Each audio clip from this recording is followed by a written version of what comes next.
John McClain, Hall of Fame writer, Houston Chronicle, Tuesdays in the last half of the 5 o'clock hour, joins us on the same day that we had an opportunity to visit with Houston Texans head coach Lovie Smith, and appreciate some of the comments in the chat room about Lovie as well. John, when Lovie Smith was introduced, there was a lot of, there was almost panic in the streets. The Texans, Josh McCown, what was going on? Did he, when he finally spoke, when he had a chance to be introduced, did Lovie Smith bring calmness to everybody as far as, not everybody, but the fan base and organization? That's a great way to put it, David, a calmness, because they've been anything but calm. It was tumultuous because they wanted to hire Josh McCown. No coaching experience beyond Rusk High School last season. And when they hired Lovie, people gave a sigh of relief. John, can you kind of explain the timeline of events that is now percolated up around Deshawn Watson? Let's see, Paul. His agent went for a hearing yesterday because Watson's deposition, in which he's under oath, was supposed to start Thursday. The plaintiff's attorney, Tony Busby, would have 42 hours to question Watson. And remember, he's supposed to tell the truth. And the attorney said, I'm going to use every minute. So Watson's attorney said it's not fair to depose him on every one of his accusers when all of them have not been deposed yet. So what the judge decided, the ones that Watson can be asked about in his deposition are the ones who have been deposed and have not filed criminal complaints. So there will be 9. And then at some point, Watson's attorney, Rusty Hardin, thinks we'll know by April 1st if criminal charges are going to be filed. There's been a district attorney's been investigating, Houston police, NFL. Everybody's waiting to see what the Houston police come up with. Will a grand jury indict him? And if all that goes away, then maybe he could reach those settlements and get traded. But the first day of the draft is April 28th. They would love to have him traded by April 28th. But if he doesn't reach settlements with his accusers, then it could go up to start of spring training, could go to the trading deadline, and his income goes up to $35 million from $10.54 million because his new contract extension he signed in September of 2020 kicks in. And people are like, oh my God, they're not going to pay him $35 million not to play, are they? And I said, well, the Rockets are paying John Wall $40 million not to play. And when you think of in terms of $35 million, you can't think of it in terms of what we can relate to. Every NFL owner gets $300 million a year just from TV. That's not counting how much they get from gambling and memorabilia. Last year they got $233 million for that. So you wonder, why do multi-billionaires line up when a franchise like the Denver Broncos is for sale and they're willing to pay $4 billion or more? Because the NFL is a cash cow, and a little $35 million is tip money to those owners.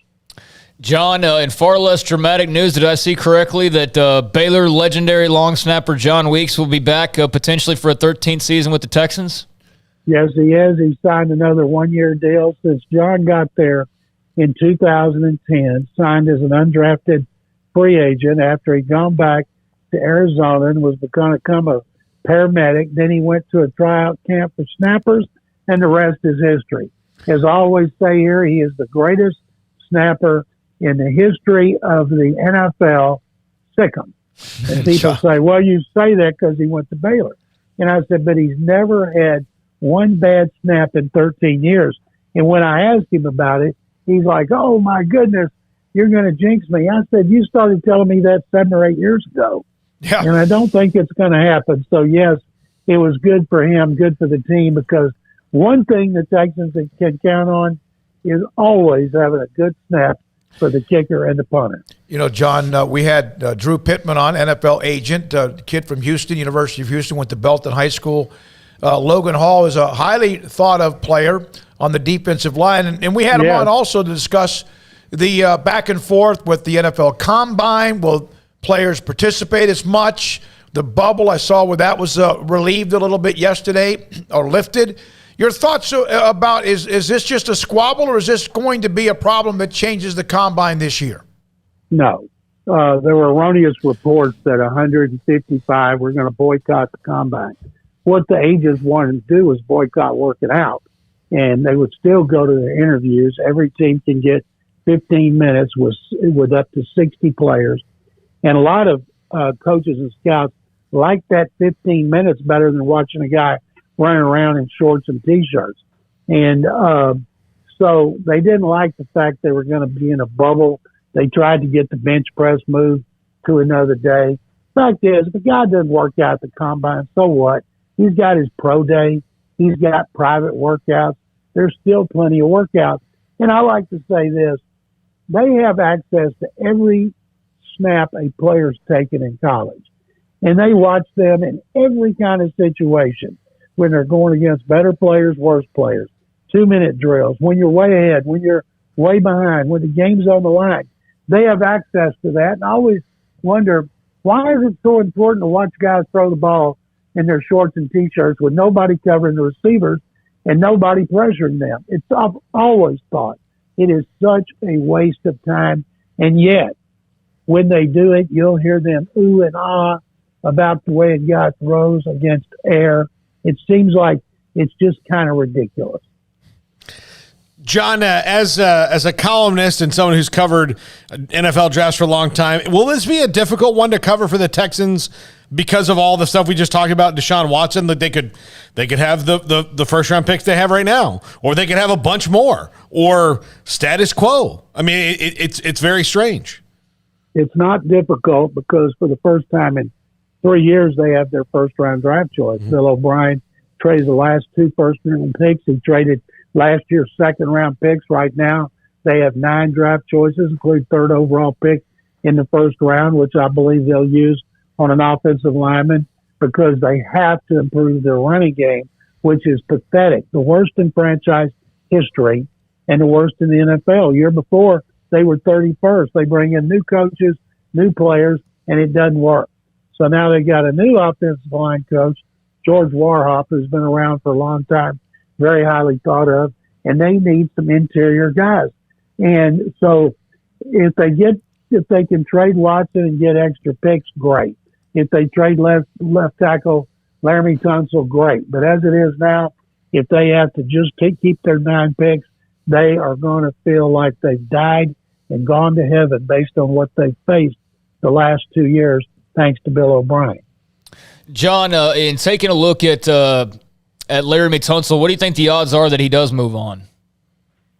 Craig, it's a funny thing. Tunsil's a great pass protector. He's a mediocre run blocker. A lot of that is deciding what you want to put the most effort into. He's a Pro Bowl left tackle. He broke his thumb in the 5th game.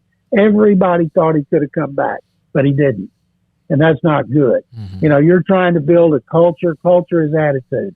You want people coming to work every day for the common cause, pulling together, being about the team and not the individual. Now they have new head coach, new offensive coordinator, new offensive line coach.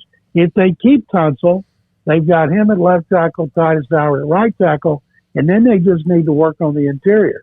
But if they trade him, then that means they're going to have to draft at least 2 linemen. So I have no idea what they're going to do because this is phase 2 of their rebuild.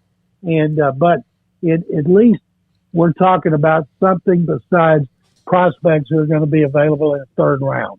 What were your impressions of the staff that Lovie's put together? In order to keep Pep Hamilton as offensive coordinator and play caller, it's pretty obvious they're letting him hire the coaches he wants on his side of the ball, and every one of them he's hired has been with him at one time or another. 2 or 3 of them have been with Lovie Smith at one time or another. Lovie will run the defense. Hamilton will run the offense. So they brought in 2 veteran offensive line coaches, but they brought in a veteran line coach last year, and he got run off. The year before, they had a veteran line coach. So just because they're a veteran doesn't mean they're good. What they need to do is get those guys some talent. John McClain, Houston Chronicle, Hall of Fame writer with us on Sikkim 365 Radio, 365 Sports. John, your Baylor Bears on a nice little win streak here in spite of the injuries. What have the last few games been like for you? It was unbelievable. I'm thinking, oh, my God, I can't believe they're going to get swept by Oklahoma State. Tech, I can understand. Tech's good. And I'll tell you what I think is going to happen. Baylor is going to play Tech in the tournament, probably the semis, and Tech ain't beaten them 3 times. And I think Baylor will beat them in the tournament. But the injuries, my goodness, to see what Flagler did last night was pretty amazing. And for them to pull out that victory on the road was amazing. And I feel very good about the tournament. But man, oh man, you can't lose a guy like Chamba Chachua and it not hurt you. And if you look like last night, Akinjo scores right at the end, won the game. But what I want is Sohan and Kendall Brown to be more consistent. You know, they're not really, at this time of the year, they're not freshmen anymore. These are 2 of their top guys. They need, like last night, they didn't do a lot. They need to step up. And I'll tell you one thing about Samba. He always has to put the ball on the floor. Mm-hmm. If you think about what he could do if he didn't, he got the ball, they need to throw him it up high. And he turned and shot. I think I would somehow make him run laps if he touches the floor again. That's one thing Carol Dawson always taught the big man. Catch it and turn and shoot.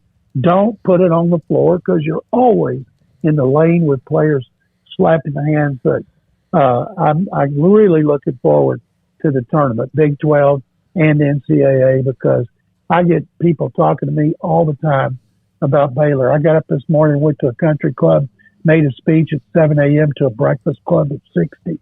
And 3 of them asked me about Baylor basketball and 2 about Baylor football.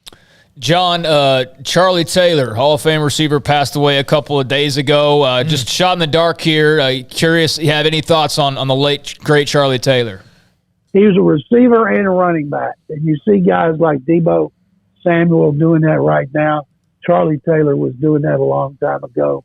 One of the best ever. He was 80. And he's going to be missed by a lot of people, including fans. It's weird to say fans of the Commanders because it's fans of the Redskins. They don't call when an Oiler dies that he played for the Texans. Mm-hmm. He played for the Oilers, and yet now you're having all these people talking about he played for the Commanders. Give me a break. No. He is one of my, Sonny Jurgensen in that mix as well, one of my all-time Washington Redskins. That's what they were when he played Larry Brown, the running back. But Charlie Taylor was an unbelievable athlete. He was also a ferocious blocker, wasn't he, John, down the field, known for being – I can't imagine he and Ken Houston, how many times they may have gone against each other in practice, but that was like a collision in the middle of an intersection. You mentioned Sonny Jurgensen. When I started dating my wife, Carol, in '86, and she was a diehard Redskins fan and grew up right outside D.C., I was trying to impress her, so I went and found a Redskins jersey, and I signed Jurgensen's name on the number. And I gave it to her, and she looked at it at her apartment, and then she put it on a chair and thanked me, went in another room, came back out with a real Jurgensen signed jersey. Wow. And I felt like such an idiot, but she said, you get an A for effort. Hey, man, thanks for your time. John, appreciate it as always. Thank you, guys. Don't forget, Sikkim, Houston Chronicle Hall of Famer, and John McClain. Did you happen to read Gil Brandt's recollection of Charlie Taylor and how Charlie Taylor was a coin flip away from being a Dallas Cowboy?